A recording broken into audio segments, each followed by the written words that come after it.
Malegaon Blast 2008, a verdict that closes one chapter, but opens many others. The verdict does more than exonerate individuals.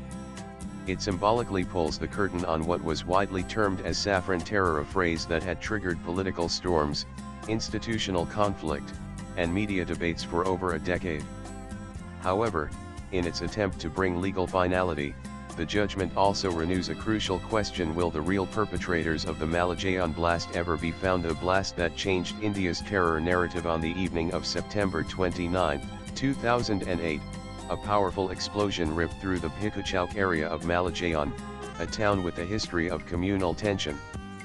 The blast, caused by a bomb planted on a motorcycle, killed 6 people and injured 101 others. The timing was crucial. It came just days after the Batla House encounter and amidst growing concern about domestic terrorism. But unlike previous attacks, where the blame often fell on Islamist terror groups, this case took a stunning turn. In a historic move, the Anti-Terrorism Squad ATS, led by then Maharashtra ATS Chief Hemant Karkare, arrested individuals linked to radical Hindu outfits. Among them were Pragya Singh Thakur, former BJP MP from Bhopal, LTCOL Prasad Purohit, and Swami Dayanand. The arrests were unprecedented, marking the first time the Indian state acknowledged the existence of Hindu extremist terror modules. The phrase saffron terror entered the public discourse, prompting a firestorm of political and ideological debate. The trial, politics shifting narrative. From the outset, the Malegaon case was a complex interplay of legal, political, and ideological battles.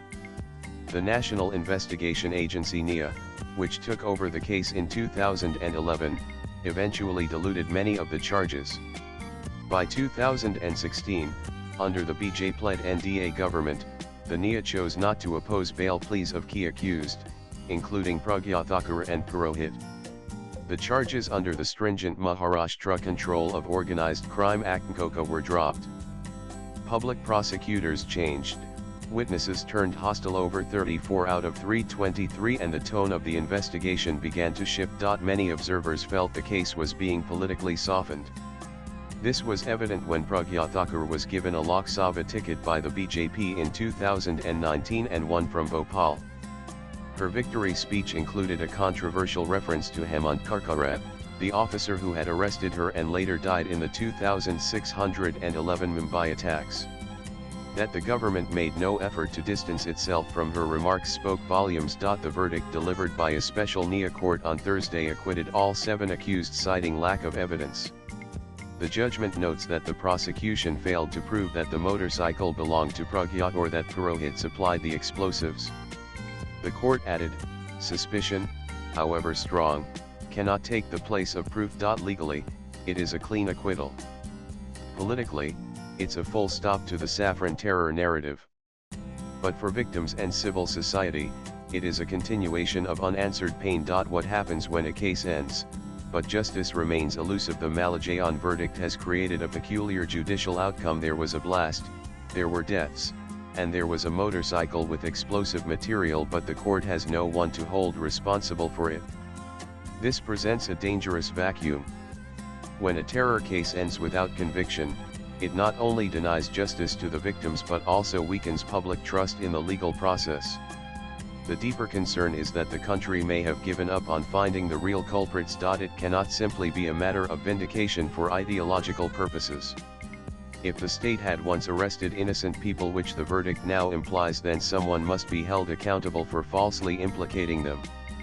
If the case was botched or manipulated, action must be taken against erring investigators or officials.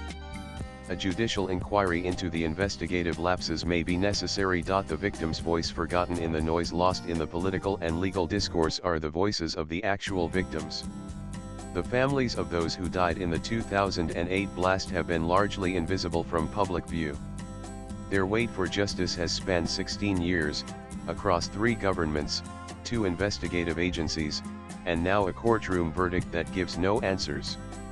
Some of them have said, "We have not got justice, we have only got a verdict." That statement reflects the helplessness of many ordinary Indians caught in the crossfire of power politics, communal polarization, and judicial delays.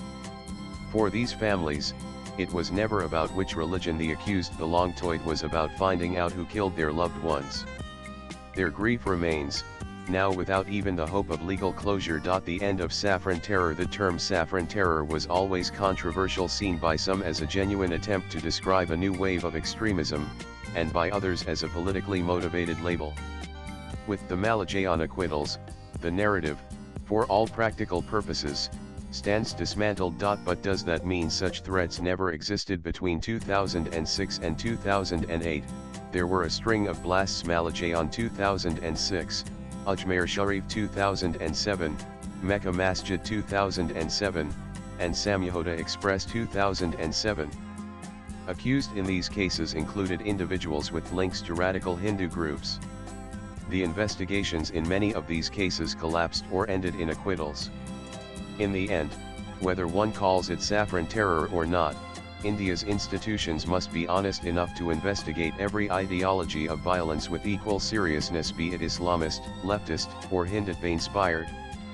Selective justice weakens democracy. Swipe left for next video. The verdict is out, but accountability is not. The Malegaon verdict may legally close one of India's most controversial terror cases, but it opens a more profound and long-lasting challenge: the need for accountability.